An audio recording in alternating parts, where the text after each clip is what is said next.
بسم اللہ الرحمن الرحیم۔ اللہم صلی علی محمد و آل محمد۔ سورہ کافرون۔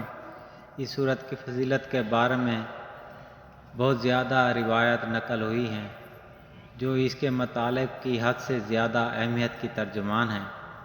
ایک حدیث میں پیغمبر اکرم صلی اللہ علیہ وسلم سے منقول ہے کہ آپ نے فرمایا، جو شخص قل یا ایھا الکافرون کو پڑھے گا تو ایسا ہے جیسے اس نے چوتھائی قرآن پڑھا ہو۔ سرکش شیاطین سے دور رہیں گے، وہ شرک سے پاک ہو جائے گا اور روز قیامت کی گھبراہٹ سے امان میں ہوگا۔ اور سرکش شیاطین کا دور ہونا اس بنا پر ہے کہ اس سورہ میں مشرکین کی پیشکش کو ٹھکرا دیا گیا ہے، اور ہم جانتے ہیں کہ شرک شیطان کا اہم ترین آلہ ہے۔ قیامت میں نجات پہلے درجہ میں توحید اور نفی شرک کی مرہون منت ہے۔ اسی مطلب کے محور پر یہ سورت گردش کرتا ہے۔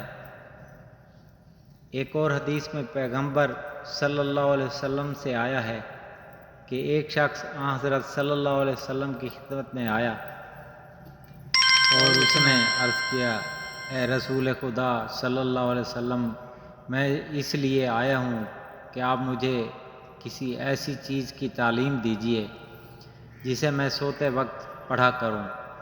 آپ صلی اللہ علیہ وسلم نے فرمایا، جب تو اپنے بستر پر جائے تو سورہ قل یا ایھا الکافرون کو پڑھ، اس کے بعد سو جا، کیونکہ یہ شرک سے بیزاری ہے۔ رسول خدا صلی اللہ علیہ وسلم سے ایک روایت میں یہ بھی آیا ہے کہ آپ نے فرمایا، کیا تو اس بات کو دوست رکھتا ہے کہ جب تو سفر پر جائے تو زاد راہ اور توشہ کے لحاظ سے اپنے ساتھیوں میں سب سے بہتر ہو؟ اس نے عرض کی، ہاں، میرے ماں باپ آپ پر قربان ہوں۔ رسول اکرم صلی اللہ علیہ وسلم نے فرمایا، ان 5 صورتوں کو پڑھا کرو: قل یا ایھا الکافرون، اذا جاء نصر اللہ والفتح، قل ھو اللہ احد، قل اعوذ برب الفلق، قل اعوذ برب الناس، اور اپنی قرأت کی ابتدا بسم اللہ الرحمن الرحیم سے کیا کرو۔ اور ایک حدیث میں امام جعفر صادق علیہ السلام سے آیا ہے کہ آپ نے فرمایا، میرے والد محترم کہا کرتے تھے کہ قل یا ایھا الکافرون ربی قرآن ہے، اور جب آپ اس کی قرأت سے فارغ ہوتے تھے فرماتے، میں صرف خدا واحد کی عبادت کرتا ہوں، میں صرف خدا واحد کی عبادت کرتا ہوں۔ روایات میں آیا ہے کہ یہ سورہ مشرکین کے سرگنوں کے ایک گروہ کے بارے میں نازل ہوا ہے، مثلا ولید بن مغیرہ، عاص بن وائل، حارث بن قیس اور امیہ بن خلف وغیرہ۔ انہوں نے یہ کہا تھا کہ اے محمد صلی اللہ علیہ وسلم، آؤ تم ہمارے دین کی پیروی کر لو، ہم بھی تمہارے دین کی پیروی کر لیتے ہیں، اور ہم تمہیں اپنے تمام امتیازات میں شریک کر لیں گے۔ 1 سال تو تم ہمارے خداؤں کی عبادت کیا کرو، اور دوسرے سال ہم تمہارے خدا کی عبادت کیا کریں گے۔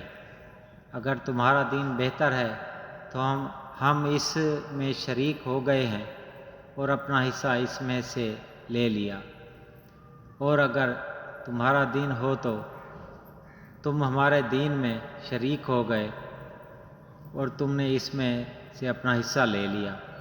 اور پیغمبر صلی اللہ علیہ وسلم نے فرمایا، میں اس سے خدا کی پناہ مانگتا ہوں کہ کسی چیز کو اس کا شریک قرار دوں۔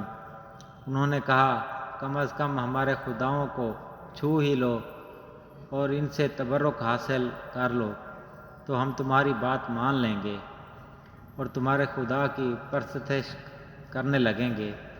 پیغمبر صلی اللہ علیہ وسلم نے فرمایا، میں تو اپنے پروردگار کے حکم کا منتظر ہوں۔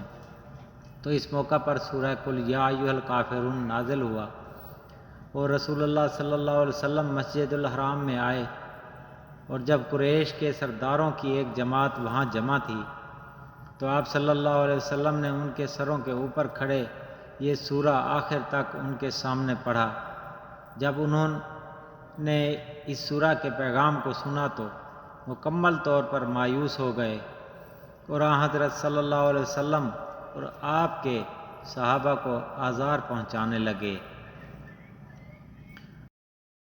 بسم اللہ الرحمن الرحیم۔ اللہ کے نام سے شروع جو نہایت مہربان رحمت والا ہے۔ قل یا ایھا الکافرون، تم فرماؤ اے کافرو، لا اعبد ما تعبدون، نہ میں پوچھتا ہوں جو تم پوچھتے ہو، ولا انتم عابدون ما اعبد، اور نہ تم پوچھتے ہو جو میں پوچھتا ہوں، ولا انا عابد ما عبدتم، اور نہ میں پوجوں گا جو تم نے پوجا، ولا انتم عابدون ما اعبد، اور نہ تم پوجو گے جو میں پوجتا ہوں، لکم دینکم ولی دین، تمہیں تمہارا دین اور مجھے میرا دین۔